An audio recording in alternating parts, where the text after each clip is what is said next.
Welcome to Handforged, the podcast where real tradespeople share their real stories. Here at Handforged, we're dedicated to bringing attention to the trades, fostering a community of blue-collar professionals, and offering support through shared experiences and insights. Each episode will dive deep into journeys, challenges, and successes of our guests. Whether you're a seasoned pro or just starting out in the trades, you'll find valuable tips, inspiring stories, and practical advice to help you navigate and thrive in your career. So grab your tools and get ready to be inspired. This is Handforged. What's up, everybody? Welcome to the Handforged podcast. This is episode number 2. Been fun. The first one, we learned a little bit, and we're kind of streamlining it a little. Today we have Mark Collier from Collier Home Improvements. We have, been working with Mark for, close to 10 years, I think now. Probably. I was really excited to have him on. We've kind of built our businesses side by side for the past 10 years. And it'll be fun to kind of catch up and kind of talk about what you have going on and, a little bit about your business, how it started, kind of where you want to go, and, that type of stuff. So I guess for you, why don't you tell everybody kind of who you are and, I guess what you do and your current employment now and kind of projects you're working on. Sure, yeah. So I own Collier Home Improvements. It's been about in business 10 years. You actually were probably my first real trade contact I had, which was, about 10 years ago. So in the beginning, we used to do everything. I would do decks, small jobs, big jobs. When we do bathrooms, we did everything but plumbing and electrical. I'd have the tile saw out, the tape, the mud, all that stuff. Slowly gotten smarter and brought professionals on that specialize in those trades. So now we're mainly focusing on interior renovations, kitchens, bathrooms, basements, whole home renovations is really what I'm trying to aim towards. We'll kind of get more into that later, but mainly operate in the Andover, North Shore, Merrimack Valley area. We are pretty lucky to have a tight-knit area of operation, which helps with things. But yeah, that's pretty much what we're into. We've nixed the exterior stuff, mainly because it required a lot of my time with the tool belt on. So me trying to take that next step to the bigger, better projects requires, as you know, a lot more laptop and office time. Yeah, and I've seen your offices set up in customers' houses. Yeah, or the middle toolbox on the van pulled down. That's my mobile office. That one's pretty good too. But yeah, so that takes up too much of my time. And those days are the ones I used to have days where that's all it was. So I'd have tools on from 7:30 in the morning till 5, whatever. Wouldn't even touch my phone, and then come home to 27 emails and phone calls and text messages. Work till 11 o'clock at night, rinse and repeat.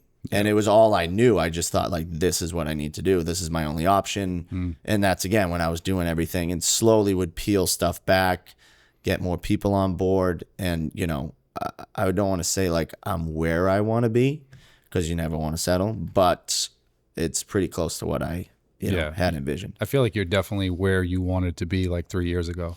It's funny. I said to my old man, my father, and we'll get into that too, but I said by the time I'm 40, when I first started out, I said by the time I'm 40, I want to be the guy. Because I always saw the guy, right? Everyone's seen the guy with the nice truck, driving around, the clean shirt, checking job and job and job and job and job. And I said, that's my goal. I want to be there. Now, I'm not fully there, but, I'm 35 and I can see it in the near future. Yep. Yeah, I remember, so for most people, most people haven't worked with you, I guess. The people that are listening, I've been working with you forever. And I've never, watching you work with the tool belt on and then trying to do the stuff in the house and setting up your laptop on a countertop or a piece of plywood. And, I always felt for you, man, and I was there too. I was in a tool belt for 15 hours a day and trying to operate my business on the off times and, nights, weekends, early mornings, trying to get all the office work stuff done. And you can only grow and scale a business so much like that. And it's been cool to kind of watch your journey and see that projection and see you kind of go from, that guy. That first job that we did in Haverhill, we built a butcher block countertop for you. Yeah, that was it. You were tool belt on, swinging a hammer and doing all that stuff. And it's been cool to watch your journey. For me, I've worked with a ton of different contractors in my career, hundreds.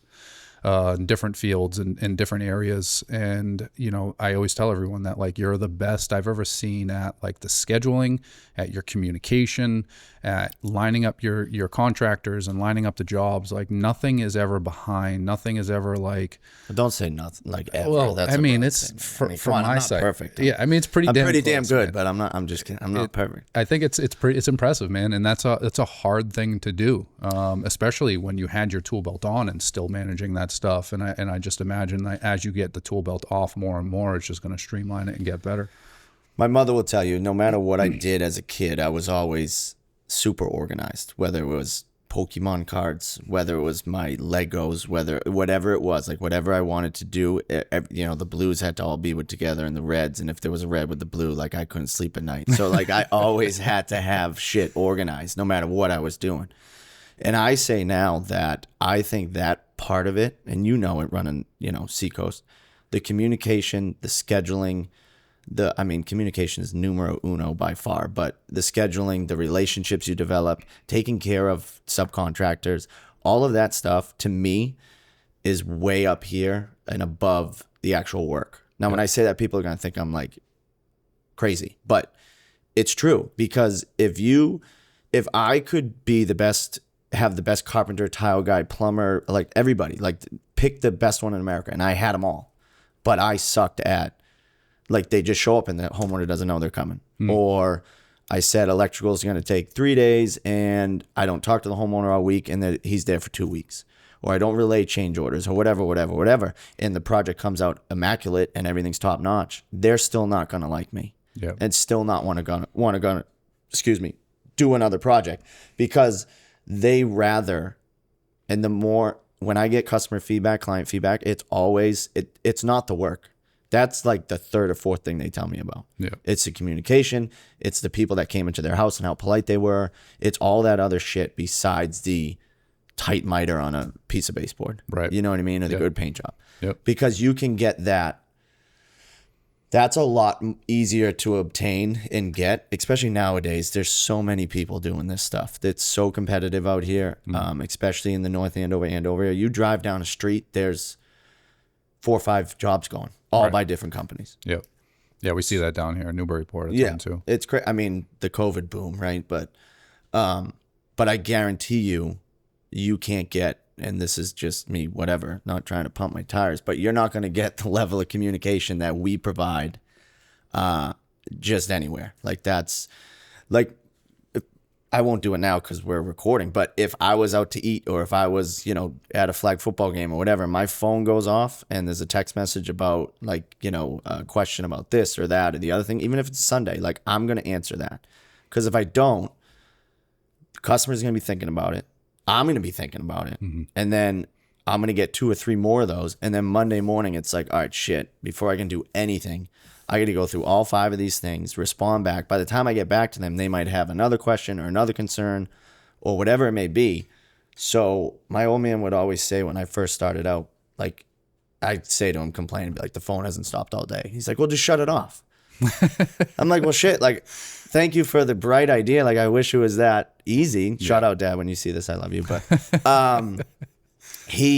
and I'll get into, I guess we'll back up the background part of it. But when he did his when he was in the trade, there was no cell phones. Right. There was no email. You know what I mean? Or if by the time he was getting out, they started to be. But it was like you call a home phone and leave a voicemail. Like, and I'll call you back when I want to call you back.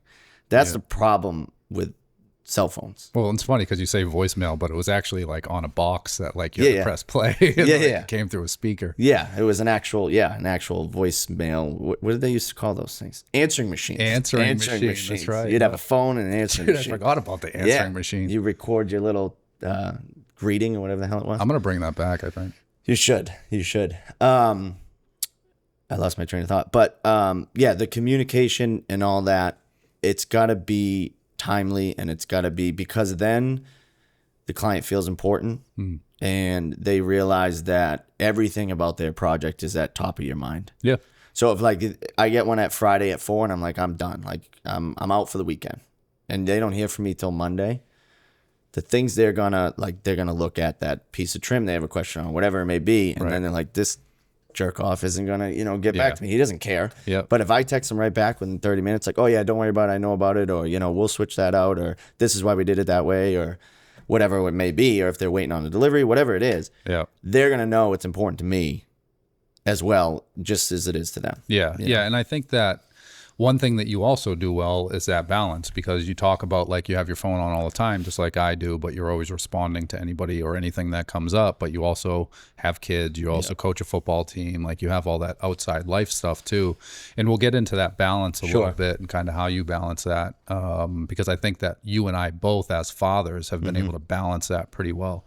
But let's back up a little bit and kind of talk about how you started. I know you're talking about your pops a little bit, and I think when we first started working together, he was with me. Yeah, your dad was there, and now he's kind of living his little retired life out in Maine in his nice new little spot. Yeah, semi-retired. That guy will never be retired. Yeah, well, I get the text every now and then, hey, you need me? Can I come down? The guy that started me in furniture said when you stop working, you start dying. So got to keep moving. Yeah. So how, let's talk about a little bit of how you started, man, and where you started and kind of how it all started for you. Cause I know you went to college, like you went for accounting or something like that. Yeah. Finance, accounting.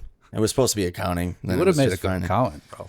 So back to, I think I would have, man. So I've always been a numbers guy too. So like, I've always just liked math and been good at it. So obviously that's why I went that route. And I do think it helps me now. Like people tell me, they're like, oh, it's, I don't want to say like one of my biggest regrets is going to college, but it's up there. Like I'm still paying student loans, and really? thank God, oh yeah. Oh shit. And thank God I went when I went, because it'd probably be, I think I graduated 50 grand in loans or whatever. That probably would be, 6 figures nowadays. Right. And they're like, oh, well, you use it in your business. And I'm like, nah. I'm going to tell you one thing a professor told me that I was like figuring out an estimate. I'm like, oh yeah, shit. Professor Johnson said to do, like, it just doesn't happen. Like I can add, subtract, like that's all you pretty much need to do and be organized. With What about network? Is there anybody from college that you still do work with? No. So, all right. So we'll get into the college and timeline here. See, we just started rolling. Yeah. So it all started really with as far as like the Collier family getting into the hard work and the blue collar stuff. Great grandfather was a farmer, owned a bunch of land. My grandfather was a fireman. He also did like siding, aluminum siding, like when it first came out back in it would have been 70s. So he did that. My father started working with him. Then, grandfather hangs up the tool belt. My father kind of takes it over. He's doing siding, windows and doors, gutters. I obviously work with him. My brother works with him on the summers, all that stuff. I always loved it. Like I loved coming home dirty. I loved learning new shit. I loved just the whole aspect of working with my hands and doing all that. So my grandfather was a firefighter, did the side work. Father was a firefighter, did the side work. My brother's firefighter, now lieutenant. I am not a firefighter. I broke the trend, but at least he's carrying it on. I went the other route with the tool belt. So graduate high school, go to UMass Lowell, graduate with a finance degree. Now, I didn't go away to college, obviously. Like I went away 20 minutes down the street. I'd be home every weekend. I'd skip class to go work with my dad. Oh yeah, we don't have class today, whatever. I'd go work with him because that's what I wanted to do. Never had an internship, never sat at a desk for 8 hours, never did any of that stuff. So when I graduated, and even before I graduated, I was like, there's no way in hell I'm going to be an accountant. Like, it's just not, there's no way. Like, I will hate it. I'm not wearing a suit and tie. I'm not sitting at a desk. Like, I'm not staring at a computer all day. I got to be out there. And the big aspect, too, of, like, that line of work back then was being outside and, climbing ladders and, like, getting dirt, like, that whole thing. So, like, you can't go from that and be like, yeah, I'm going to go get shirts and ties and sit in a clean desk like this all day. It's just not going to happen. But my father always was like, because he came from the working with your hands. So he would, back then, the firefighter shifts were, I think they were 5 p.m. to 7 a.m. Now they're like 24 hours. But so he'd get out 7 a.m., come home, do whatever he's got to do, and then go put the tool belt on, go bang nails, as he would call it, do siding, go back to work 5 p.m., rinse and repeat. They'd have like days in between, but he literally worked 2 jobs his whole life nonstop.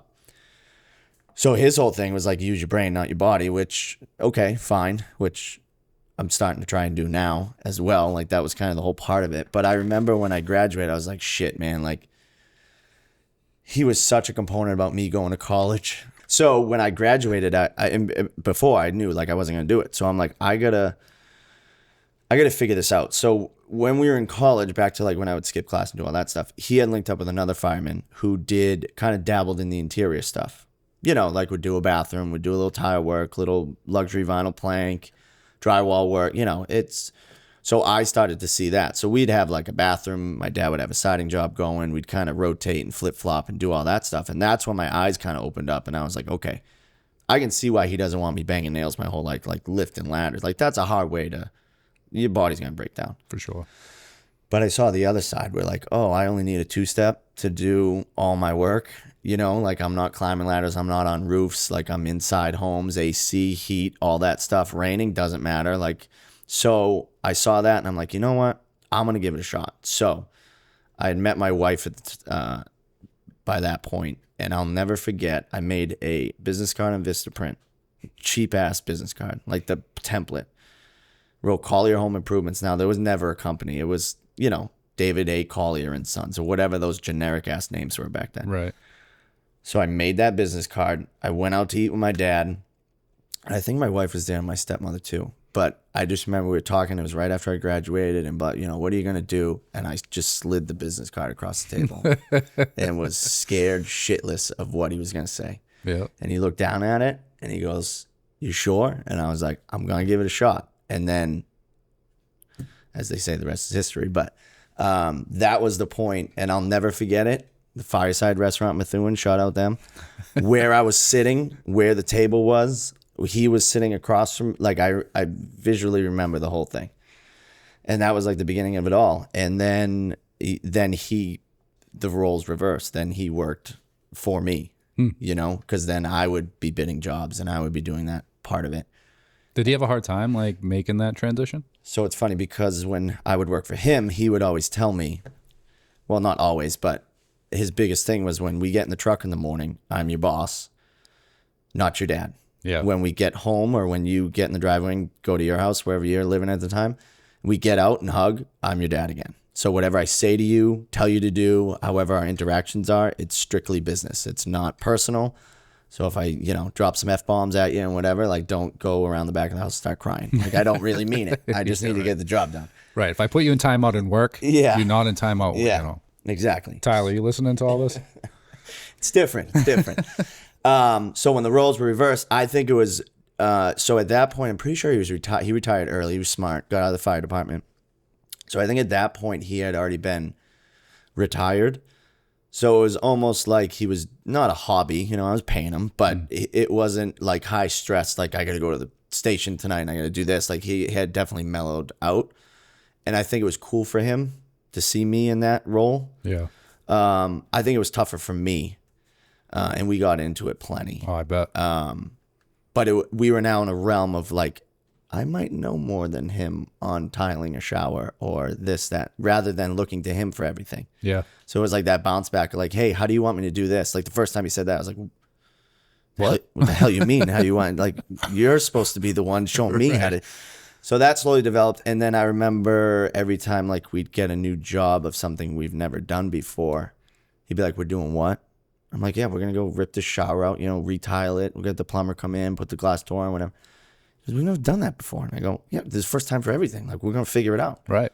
So, and that's how he always was. But he would always be like, you're effing crazy. Yeah. Like some shit we would do. Yeah, it's funny. My father used to think I was crazy for my ambitions too. So, but like, and that's kind of, and now, like I said, he'll hit me up and text me and like, hey, you got anything coming up? You know, I'm kind of getting bored here up in Wells. I could come down and, you know, help you out for a day. Yeah. We actually just finished building his house up there, as you know. He did all Yeah. the cabinets and stuff. So he's got plenty to do now. But yeah, I mean, that was pretty much it. And that was probably 10 years ago. It's funny. I have this software where you can track your estimates.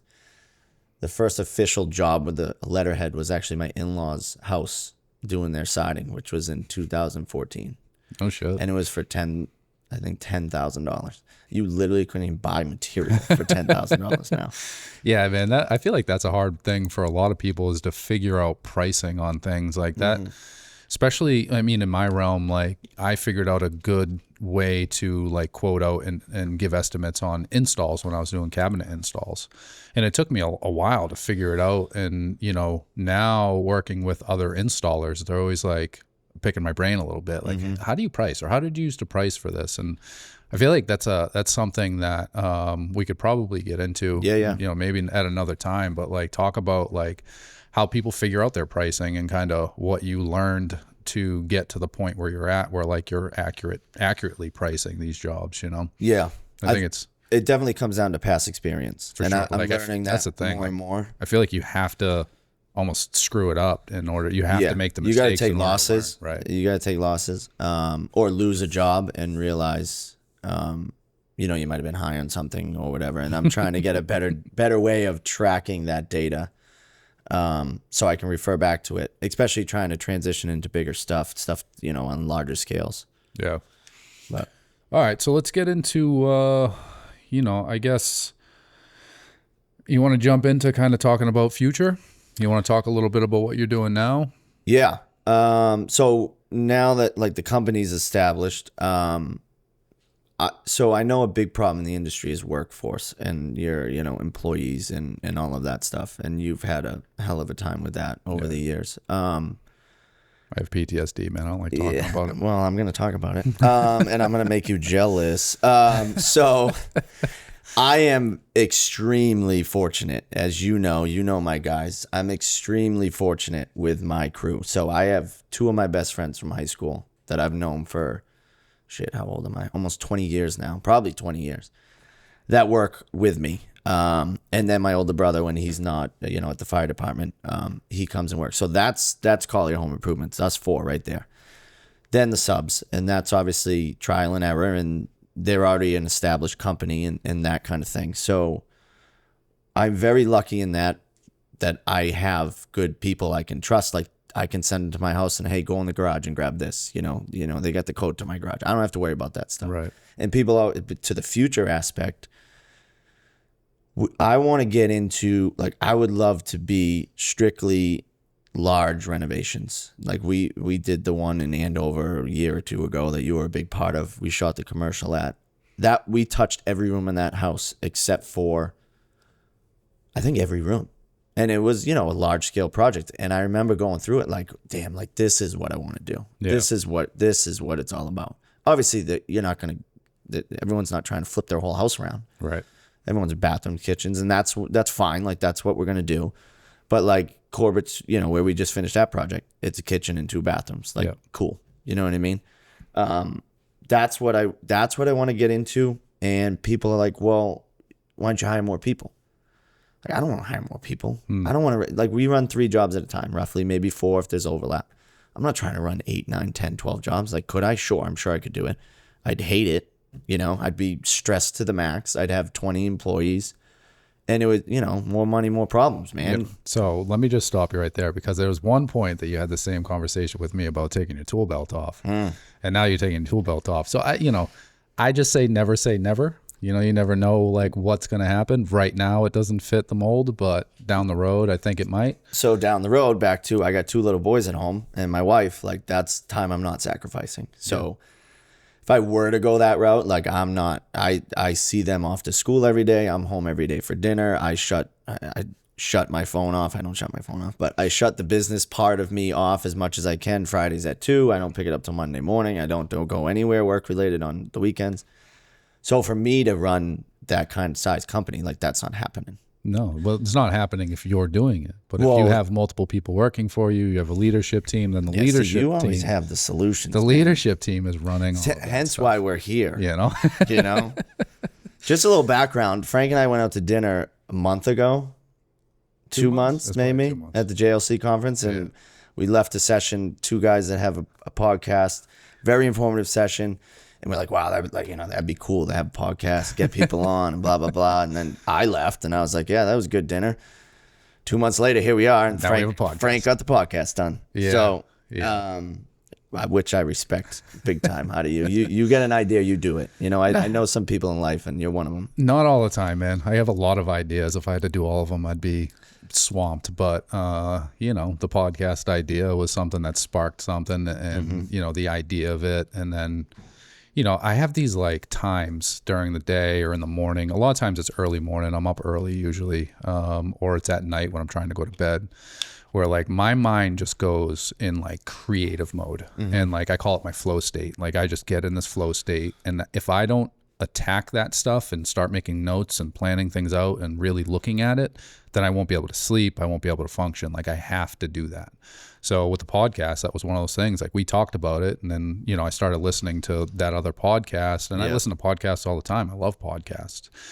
And then I was like, oh, well, we could do this. And then it was like, oh, well, like, I'm always about trying to help other people and kind of, inspire change and kind of do these things. Like, how can I incorporate that? And then, that's just the ball started rolling on it. And, but once I get to that point and I'm like, this is something cool, like I could do this, that's you when have to do it at that point. Yeah, that's 100% success rate for me. Like I'm going after it. I'm going to make it happen. And I'm not saying the podcast will be successful, but I'll get it launched. I'll get some recordings done. If it crashes, it burns. We'll have some fun doing it. But like, if it does, you can at least say good, you tried and did it. You know what I mean?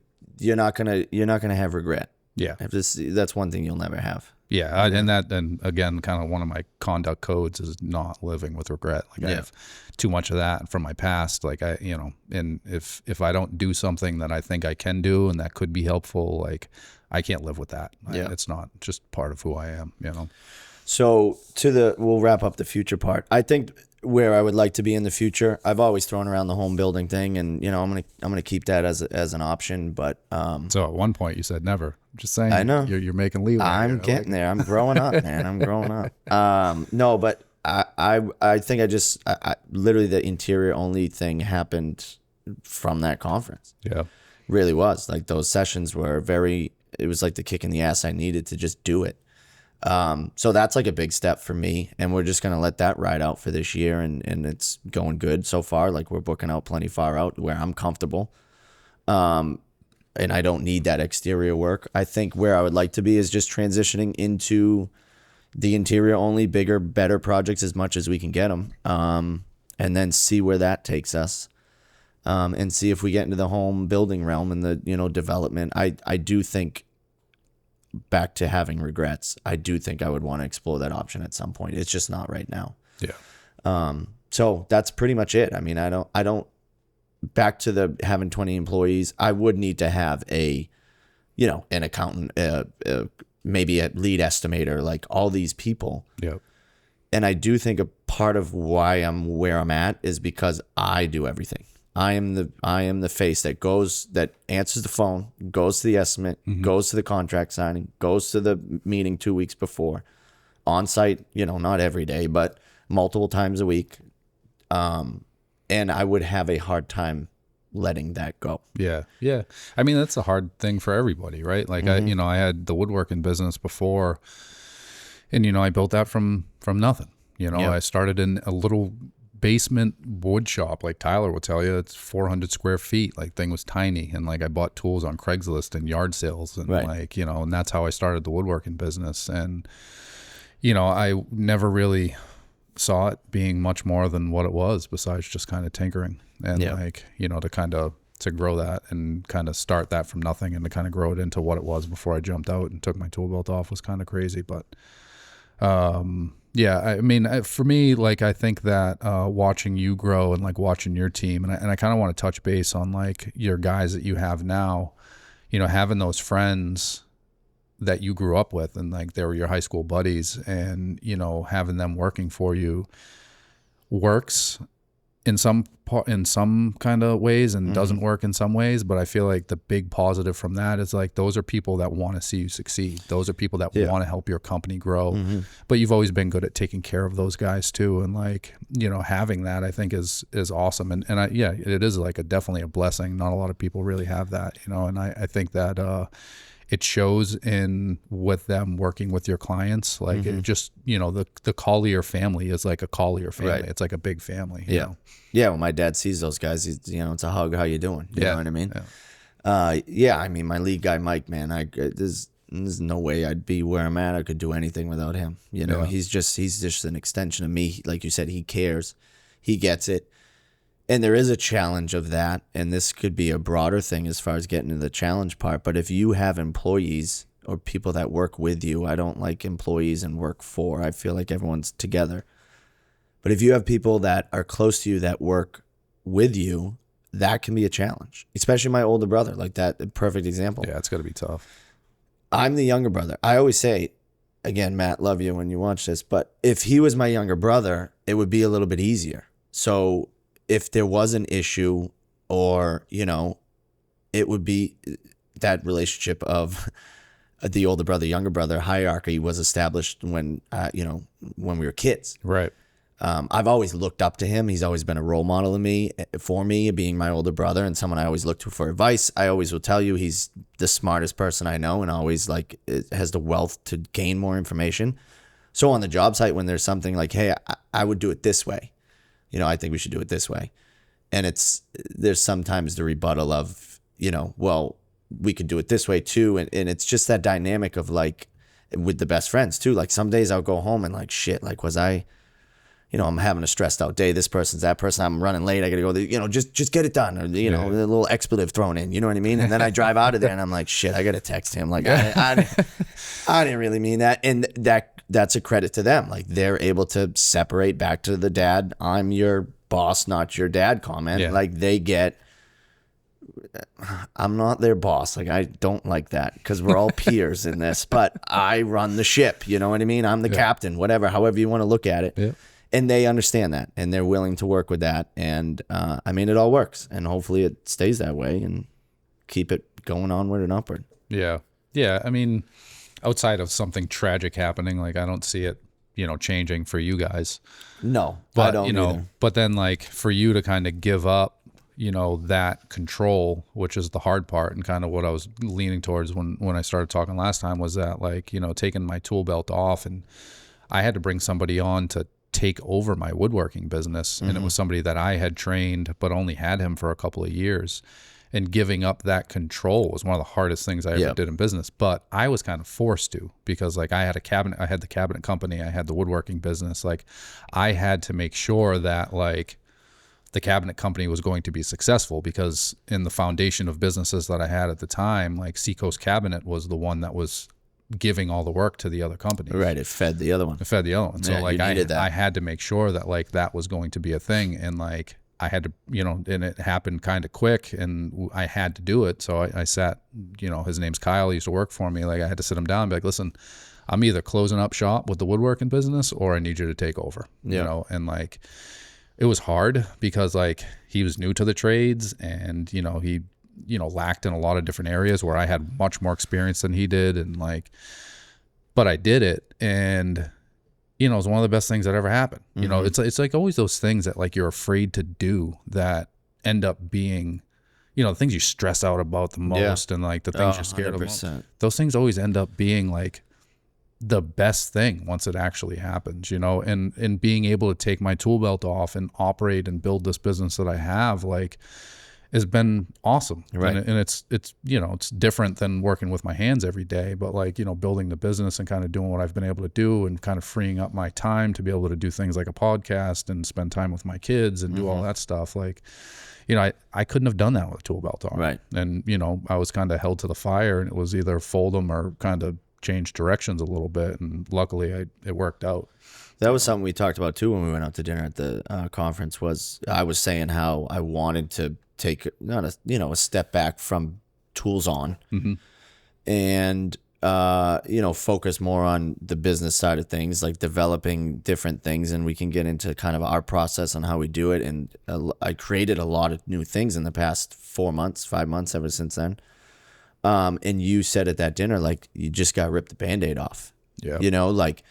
So we have a basement coming up in a couple weeks, and there's a lot of design on the fly and that kind of thing, and that would be a job that I would be at from first 2x4 that gets cut to the last one gets nailed in, and then now the subs take over. And then when finish time comes, my guys, they can run the flooring and the baseboard and hang the doors, and that's cool. I'll bounce in. Those are the days I like, because those are the days oh shit, I don't have estimates on. Let's go put the tools on and hang out with the guys for the day. Those are the days I love. But I can't do that on a day where it's a Monday or Tuesday and this person's calling, you're bugging me because the cabinets are in, like all this other shit. Like I've learned my tool days are Wednesdays and Thursdays. My office, if I want to, my office days have to be Monday, Tuesdays. Like my Monday is a runaround day, checking all in. I like to be office mainly Tuesday, Wednesday, Thursday. If it's tool belt days or whatever it may be, those are kind of like the influx days. Friday's my appointment day.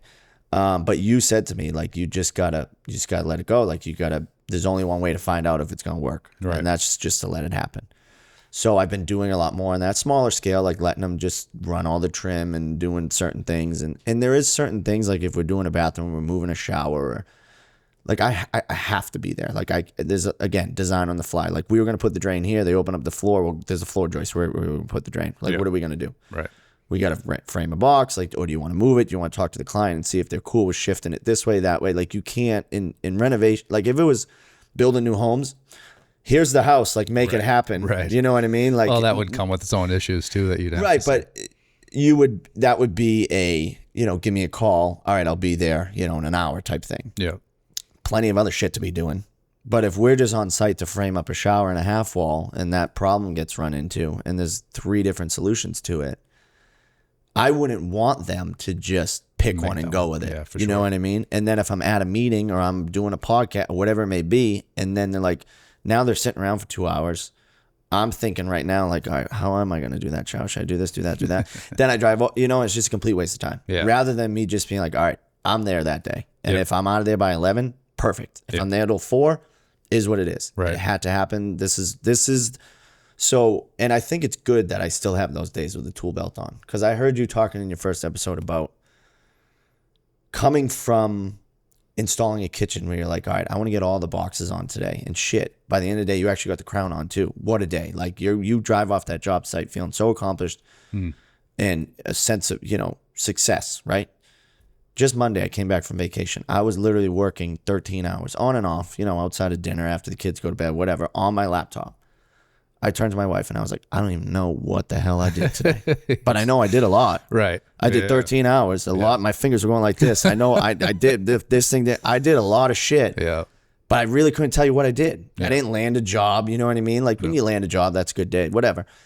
So it's learning that is accomplishment as well. And telling yourself, like, if you didn't do a day like today, nothing after that would be successful. Telling you, bro, go to Legos. Yeah, I heard that idea, sort them out color-wise. That's a pretty damn good idea. I'm not gonna lie. Like that was like, if I had, like, my office is at home, and maybe a future goal, I would like a showroom type. Like if I get to a design build, I guess that would be kind of where I want to be, like the full home renovation kitchen. Like, there's a Seacoast setup and a Kohler setup and shit like that. And obviously that's a big jump, but that would be pretty cool. And I had an office in the back. I would for sure be doing Legos. Yeah. You know what I mean? Sure. I do have a ton of Legos at home. I can just steal my kids' Legos. Yeah. Build like a Batman. Lincoln Logs or something. I got Lincoln Logs. I got my kids Lincoln Logs for Christmas this year. And I was like, guys, this is the coolest shit ever. I used to build this all the time. Look, you built... 10 minutes later, I was on the floor by myself building the log cabin. Yeah. Yeah, and then they just come over and like kick them over. I just put the roof on, and then my little guy, see ya. Yeah, that was Devin. That was my youngest, man. Like me and Tyler, we build and stuff and like put it together, and then Devin come through like Godzilla and just be like, it's always the youngest. Yep, always the youngest. All right. So, I mean, I guess that kind of touches bases on where you're at now, kind of where you want to be. I guess, so what are... outside of giving up control of those certain things, like what are challenges for you? Like what is the hardest part of like running your business day to day? What is the hardest part of like growing your business and kind of getting to kind of where you want to be? So the challenges right now, the biggest one, and this comes with the shift we're making now as far as going interior only. It's the ebbs. It's trusting yourself. It's trusting your process. It's trusting the calls are going to come. You're going to get the jobs. I always like to be like 6 months out. That's my comfort zone. That's my, that gives me 6 months to land a job. Realistically, I like a constant 6 months. But it happened this year. I think in like, I'm trying to think when it was, February, March. There's ebbs and flows of the residential remodeling construction year. As far as when people are like, yeah, shit, let's call and get our kitchen done. It's not happening during Christmas. It's not happening in August and September because they're getting ready for school. It's not happening, for the most part, in May and June because school's getting out. It's not happening in January because everyone's just getting over. So there's this period. And I remember, I think it was March. And I was like to our vacation, which was in June. And I'm like, oh, shit. I'm like, should I take this deck, job? Should I go look at it? Should I take this job in, Derry, New Hampshire, or, wherever? And I was like, you know what? Let's sit tight. Let's just give this a little more time. And literally within the next 2 weeks, I landed 4 months worth of work. Right. All within Andover, North Andover area. All basements, kitchens, bathrooms, one full house reno. And it was just like, okay, this is trusting the process. This is something I never did, saying no to people. So that's hard. Very hard. Yeah. So when I first started out, you wanted me to go to Rhode Island and, put one piece of baseboard in. Yeah, I'm there. I'll do it. Sure. Why not? Yeah. Slowly bringing that circle in. And it was very hard to say no. And especially now, like I'm tightening that circle even more, like to what I really want to do. So it's the challenge of trusting yourself. And I'm sure a lot of people deal with this. I talk to our buddy Sam about this all the time. Yeah. Because he's me 3, 4, 5 years ago. Right. I talked to him and he's like, I got 12 things going. I got a door job here. He's 50 minutes apart on jobs. Yeah. And it's like, you can't run. It's very difficult. I mean, you can. I did it. Very difficult to run a kitchen and then a bathroom 50 minutes apart. Yeah. Because you got inspections on the same day if you want to keep things moving. Yeah. It's just a waste of your time. Yeah, but it's so hard to say no because you always Extremely think hard. like, hard. If I go and do this door job, right? Nobody wants That's to do what it. it It's is. 45 minutes away. But if I go and do this, like Then I'll it could get their turn into kitchen. something else. Like it could turn into a kitchen down the road. It could turn into a build down the road. Like so. And that's happened plenty of times. Oh, for sure. And I with think you, it happens. you're talking about vanities that, you want an interior door, sure. And then 2 years later, we got their, $80,000 kitchen. Right. But you know what? My whole thing is if someone reaches out with that, I've been saying, sorry, not what we're doing anymore. Like we're strictly kitchen, bathrooms, basements. If you ever want to do one of those things, please reach out. I'd be happy to come out. And that's trusting. They're following us on social media. They're, seeing our content. They respect that I, back to community, emailed them back within the hour. Right. To tell them that. Not just like, I'm not doing their door and I don't get back to them. Yeah. Do you refer any of that stuff out or have you ever thought Sam about... hates me. Yeah, Sam, what's up, dude? Sam Chase, he's coming on too. Oh, yeah. No, only to him. I was very selective, and it's not like a competition thing. Like I want everybody to succeed and have work. Like it's not like, oh, I'm not giving this straight. That's good. It's I don't want to be like, oh yeah, have whoever, Chris, come and do your deck. Yeah. And then he sucks at communication. The job blows. Because then guess what? They're not calling me for their kitchen because they think I work like that guy did. Right. You know what I mean? Yeah, it's tough. Yeah, the referrals can backfire on you if they don't get taken care of. Sorry, I don't have a referral. Like figure that one on your own. But when you're ready for your kitchen, like call me. Like I'm not blowing that lead because of someone else's. Sorry, I got something in my eye. Someone else's incompetence. Yeah. Yeah. So what Sam, about, don't screw it up. So what about, and I think we actually talked about this before, having a portion or a part of, of Collier Home Improvements that does some of that smaller stuff. Like maybe having a guy that'll go out and do a door, or like something that's smaller, they can go out and do service work. Like have you ever explored that, or is there a up or a down or? So coming from that, we literally just did our last small job a couple weeks ago. It was a front door. I probably had not more, but if it was a percentage, the amount of time I spent outside of, off-site work on that job compared to the revenue it brought in was probably way higher than a kitchen or a bathroom. I met with him once. I met with him again. I went to the lumberyard to order the door. I set up the delivery for the door. I, checked with him when I could deliver it. I had my guys there go and put it in the garage because it was going to rain that night. Then we go and install the door. So I already had, freaking 8 hours into it, plus the days of work. And it's like, the ROI on that is so small. Right. And I hate to, it's funny. I used to see trucks, no job too small, right? Like that was everyone's. And I'm like, yeah, no shit, dude. Like money's money, man. Like right. Now I totally understand what that is because if I'm doing a $300,000, kitchen double bathroom renovation and a $2,000, and this isn't going to I don't want this to come off the wrong way. Then I got a $2,000 front door install that's taking up, hours of my day. Right. And I miss a detail on cabinet trim or grout color, or I forget to get the grout for the tile guy, and now he's got to come back, and now the plumber can't come when I thought, and now that becomes a shitstorm. Yeah. All for a few $100. Right. You know what I mean? And it's just not, it's not worth it. And what that comes, like my two guys, like I've bumped them to salary. Like they're getting paid whether they work 2 hours or 200 hours. Now we don't work 200 hours. They were done at noon today. But there's days like Monday when I got back, I almost was like, take another day. They had last week off too. I was like, almost take another day because I have so much shit I got to do on the laptop. Like I can't even think about how to keep you busy. Right. But I sat for 20 minutes and was like, like they went to see Tyler this morning to pick up a panel. Yeah. They put in a storm door today. Sorry, that was our last small job. They were done at noon, and like it cost me money. Like they didn't make on that storm door. Yeah. Like that was in the red. Yeah. But you know what? Like I have them when I need them to do. Like we're starting a new job on Monday. Not nasty, but big job, demo, whatever. Like they're gonna work their balls off for 3 days. Yeah. So like I'm fine with giving them a day off or a half a day, and to have them ready to go for those types of things. Yeah. And that's where the small job thing was a struggle, because like, all right, if I have 10 door jobs that I can send them on, like great, those are fillers.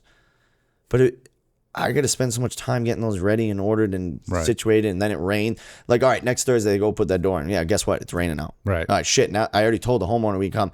Now I got to fit that in to the week after, but we're already framing that basement. Like I can't go there. Right. Like it's just one thing after the next. So no, short answer, whatever the hell that was. No, I'm not doing door jobs anymore. Yeah. Yeah, I get it, man. And unless I know it. If it's a past client, different story. Right. So if the lady we're doing this big renovation, she calls me up, hey, my front, like I need a new front door. I'll do her front door 10 times out of 10, because I know the client. I know she's, understands how we work. I know she's, not a pain in the ass. I know if I call and say, hey, something came up, I can't come for another week, she'll understand, because she knows this is what we do. Right. We do these big renovations, not these doors. And you're kind of doing it as a favor, because it's not like you guys are making money on it. And I'm sure as shit not giving that door to somebody else. Right. That's my client. Right. Like I'm not having Larry from down the street come and put the front door in and step on my territory. Yeah, for sure. You know what I mean? Like I try and build clients for life. Yeah. Like to have, all right, we did your kitchen.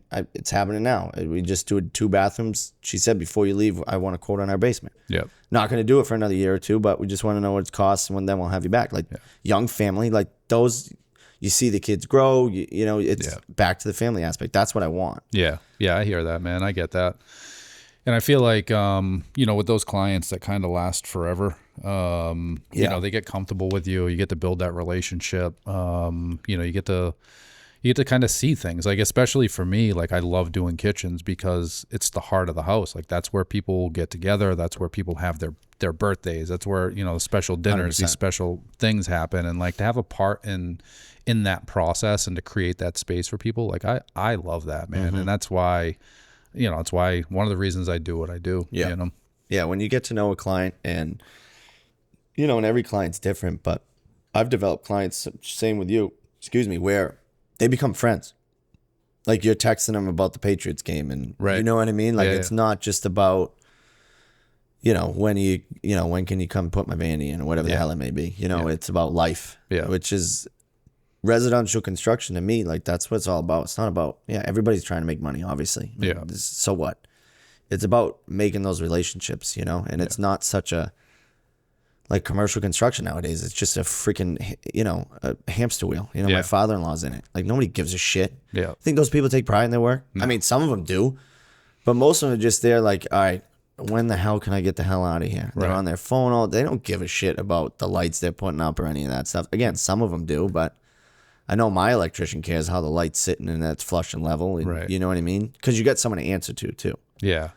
Yeah, but, and that, again, that's kind of another part of this podcast is like finding people that do take pride in what they're doing, because there's a lot of pride in what we do, man. And those people are out there. But the problem is those people are the minority. and like they're almost afraid to care too much, and that shouldn't be the way. It should be the complete opposite. Those people are the people that should be leading and, you know, advising and making sure that these younger generation of kids that are coming in are also taking pride 100%. in what they do, man. And regardless if it's commercial or if you're building relationships with a customer, like if you're gonna do something, do it. I don't care if you're cleaning toilets. Right. If I had a job cleaning toilets, like if everything failed today and I had to go clean toilets Be the tomorrow, cleanest toilet in bro, America. you could eat off my fucking toilets. Like I would take so much pride in that. Yeah. Like whatever. And that's what, you know, that's what I love about the trades. And I just wish that more people got into these things instead of wanting to make money. Like the money will come, man. Yeah, like it's there. You're gonna get it. You'll make a living, especially in the trades now, because it's just so deflated and there's not a lot of people in That's it. Like, only going to go up too. yeah. And like, you know, if you can just take some pride in it, just go into work, like, man,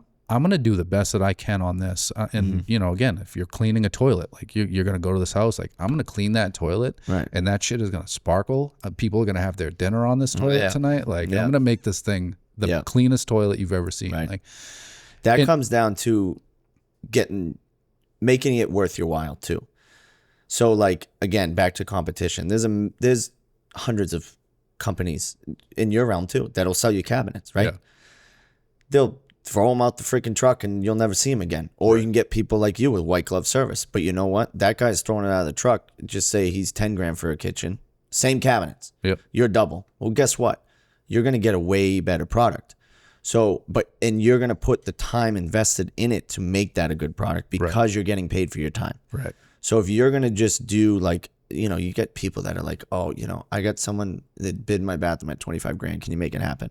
Nope. Yeah. Yeah. I tell people no all the time on that stuff. Because one, I don't like how you're approaching this whole relationship. And Right. two, no, because I have like my plumber, like perfect example. I've had someone like, oh, they tiled my shower. It took them, you know, a day. All right. Well, I guarantee that shit's going to leak. My guy takes 3 days and he's going to be double the cost, but I can guarantee it's not going to leak. I guarantee there's no lippage. I guarantee you all that shit. Right. But it's double the cost. Right. And he's going to take his time and he's going to take pride in it. I can get Joe Blow to go do your tile shower, do it in a day, and it's going to look like shit. Yep.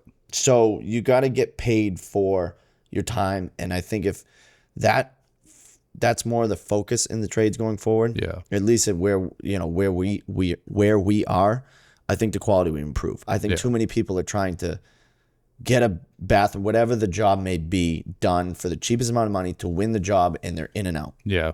And yeah, the door's in, but it doesn't fucking close. Well, so what? The door's in. You got a brand new door. This is what you wanted. Right. See you later. Taillight guarantee. You'll never hear from me again. I made my money. Yep. Instead of, you know, someone taking pride in it and spending a whole day to put it in and tinker with the latch and tinker with this, and it's perfect install. Yeah. But you have to pay for that. It's $1,000 more, but guess what? Your door's freaking perfect, and you're never gonna have an issue with it. Right. You know, and I'll answer my phone if you do. Yeah. Yeah. I tell people all the time, like I'm not going to be the cheapest person. No, same with me. I tell people that too. Yeah. And I don't want to be because, you know, my experience, my wisdom, my employees, my staff, like we're worth the extra money. If you want to go to a, you know, box store and get some cheap overseas Malaysian made flat box cabinets, like have at it. I don't want anything to do with that business. Like if I get it, some people just don't have the budget, and if you don't have the budget, you want to go that route, go ahead. That's great. But like I'm not that guy. I do have a brand of cabinets that is well priced, but like, you know, if you want us to do it, try and match that price or like match, you know, Joe Schmo, like you said, like I'm not trying to compete price wise. I'm trying to compete service wise. Correct. And compete quality wise, product wise. Like that's where I want to be. I don't want to compete as far as pricing goes, you know? And the thing with real quick too, on like the pricing where I know I'm not the cheapest, and some clients will share like, you know, you were the highest, you know, someone was higher than you. Some people, clients I've had past, whatever. I have subcontractors. Like if there's a pie of my cost of a project, it's 20%. Yeah. Like my plumbers get one, my electrician, the plasterer, the painter, the tile. They're not going to do your bathroom for less than their rate to fit it into your budget. Right. And I'm sure shit not taking a loss on it. So like if I'm in a bathroom, I know my plumber, like they're all X amount. Like we're starting there. Like we're already at, you know, X amount to start. Non-negotiable. Because I'm not losing money, and they have no reason to give a discount unless it's like for me or, you know, a family member, whatever the hell it may be. Yeah, I wouldn't give you a discount. Bro. No, I know. You know, some people don't. But so like I can't change my price. Like, my price is my price. Like, yeah, couldn't my GC cost be a little less? Like, yeah, sure. If I wanted it to be, like, if the client seems really cool and it's going to be chill, it's a good location, the project's great, like, I'd learn a lot, I'd, grow the business by doing it. Right. Then I'll think about it.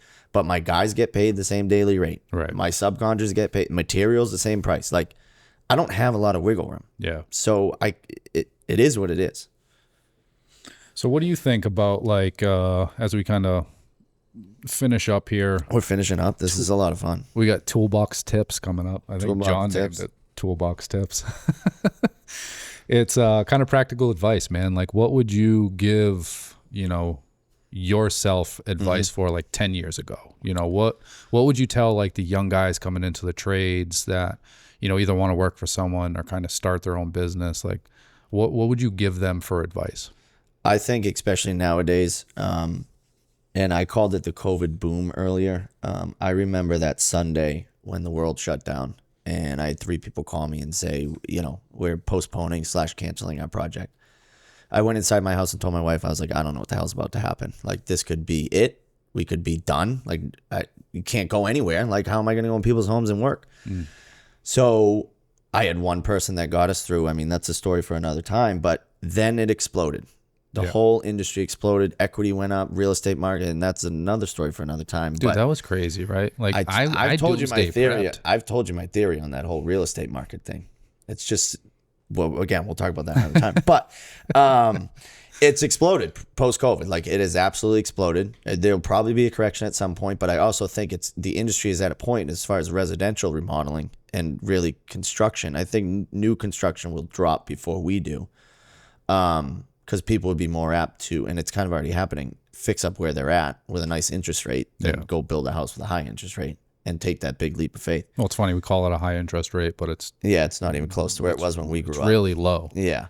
It's just higher than everybody's 2%. Spoiled us. Yeah. But what I was the advice would be is there's so much freaking work out there, is decide on what you want to do. And I'm doing it now 10 years in. Like, I know I only want to do I only want to be inside. That's all I want to do. I don't want to do small shit. I want to do kitchens, bathrooms, basements, full homes. That's it. So trust what you want to do. Stick to it. Don't deviate. And if it's slow, it'll come. Like, if you only get one job in 2 months, take that job. Make that the best freaking job you've ever done. Blast it all over social media. Tell your friends, family, everybody about it. Make sure it's shared. Put your evidence out there. And then guess what? Now you're going to have 2 jobs next month. And then you're going to have 3. And then you're going to have a constant rotation of 3. Then you're going to have a point where you're telling people, no, thank you. It's trust what you want to do, go for it, and trust your process. Like, that's, again, what I'm learning now. Like, trusting the process of what I'm going to, if there's a point where I'm only 3 months out, don't worry, it's coming. Like, it's going to come. Don't deviate. Stick to your guns. Do what you want to, what you want to do. And ultimately, communicate. I cannot stress communication enough. It has gotten me to where I'm at. It is my number one priority. I'm not going to call timeout my flag football game to call you back, but I will call you back after the game and not Monday morning. Like, it's very important. People respect that. They what we talked about earlier, it's going to differentiate you from everybody else. Yeah. So it would be, if you're just starting out, like, I want to do tile. I only want to do bathrooms. I don't want to do, 400 square foot living rooms. I don't want to get into that, or first floor, whatever. I just want to do bathrooms, do cool showers and shit like that. Then just do that. Yeah. You don't take someone that's calling you for a whole first floor tile. It's going to suck. You're going to be on your knees for 4 days, grouting. It's going to be a nightmare. Like, don't take it. Yeah. Wait for the bathroom, because this is always going to happen too. It happened to me last year. All right, I got to fill this block. I'm taking this deck. I got to do it. Like, I gotta fill it out to get to the 6 months. Right after that, bathroom comes, kitchen comes, whatever comes. I dreaded that freaking deck for months. Yeah. For months, because I was like, I don't want to fucking do this. I should have never taken it. And then we did it, whatever, but it was not enjoyable. In the end, it was, but like, you go to the job and you're like, I should be at that kitchen right now. And you get to it, but you're doing something you don't want to do. Do you think that, like, you can actually get to that point and picking and choosing what you want to do without doing everything first? I mean, because, like, for me in the woodworking business, like, I would take on jobs like, restoration work on antiques and upholstery jobs just as fill-in work, but I wanted to be doing millwork packages for restaurants and breweries, so like, but I didn't have the business coming in, you know, so, but I also didn't focus on trying to get that business to come in. To me, it was different just about, back then too. I mean, we're talking, what, 15 years ago? Right. I mean, there was no work. There was no Instagram, or if there was, it was very small. Right. Facebook was for college kids. That shit nowadays, like, I don't advertise. I know we did that commercial together, which was cool as shit. Which, real quick, I had a kid on my flag football team who lives in Newburyport. We did a team party after the championship game last week, which we lost, but we'll talk about that. You made it there, though. Made it. His dad was telling me, he's like, dude, we were sitting watching TV one night, and he just goes, that's my coach. And he like didn't think anything of it because I had come off screen. And he's like, I was sitting with my wife later that night in the same, and he's like, holy shit, that was Mark. So it worked. That's awesome. Yeah, well, it's pretty cool. I'm glad to know that people saw it. We Yeah. advertised on Comcast. We did a Comcast commercial. We did it with Mark at one of a big job that me and Mark did together. And it was cool. I feel like a lot of people saw it, but it was a lot of money, and I don't know how much a return on investment. Yeah, I mean, there was a cool factor. Like my kid now, my oldest, is always like, when I'm on my laptop, I have like an icon of it in the corner. Yeah. He's like, can we watch your commercial? I'm like, yeah, damn right, we can watch my commercial. Because I'm a superhero, check bro. me out. But I think because of there's so much free marketing out there. I mean, free and then cheap marketing. So on Instagram, you know, and John knows this better than anybody, but you could put a job and promote the shit out of it for $10. Right. You know what I mean? And however many people will see it. Right. 15 years ago, nobody saw your shit. Right. Nobody saw it. True. Unless you had a website. And even then, people weren't, you didn't have these things where you could pull up a website. Right. You have to have computer time at night. Like, Yeah. people weren't doing it. Everybody is on their phone. Everybody's on Instagram. Everyone's on Facebook. Yeah. Multiple times a day. So if you want to do a tile bathroom, knock the shit out of that tile bathroom, post it all over Instagram, boost the hell out of it. All it takes is one other person to see it to get you going. Right. You know? And then your return on investment in that marketing is huge, tenfold. That's the thing too. It's like, I'm sure the commercial was very expensive, but like a certain shit I do that I $400 to some fundraiser to put my name this big in a pamphlet. And I'm like, was that where all it takes is one person? Yeah. And the ROI, and that's 1,000%. Yeah. Thousands of fundraisers are different, man. I'm such a sucker for those things. Yeah, like, me too. Like I'll put my going to them. I love raffles, which the one I went to for you, I lost all those raffles and I was salty. Yeah. I'm a big raffle guy. I am too. Yeah. Ticket raffles, I love them. Yeah. The blind auction ones, whatever that shit is, I don't like those. Dude, have you been to the ones that have like the app? And like you go on the app and like you can like bid on your phone. Yeah, and my it's, brother like, was just to at your a phone. Yeah, he was just at a firefighter one. He sent me the link because he knew I was a sucker for it. Yeah.